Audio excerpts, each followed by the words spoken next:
Magdadalawang taon na kayo. Kung manood man to ni Carla, anong message mo kay Carla o mensahe?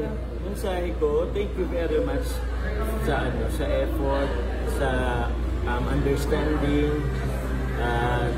Yun, sana mas although alam mo kasi ngayon medyo rin kasi sa friend na sa school nursing siya. So medyo limited lang kasi yung oras na magkakasama tayo like before. Intindihan natin talaga kasi fully skilled talaga buong araw hapon talaga siya full skilled. So yun, sana patuloy lang ka lang maging masaya. Ingat ka na lang palagi sa mga lakad mo sa school or kahit sa labas man. 24 hours, ingat na lang. We're always here. Always here.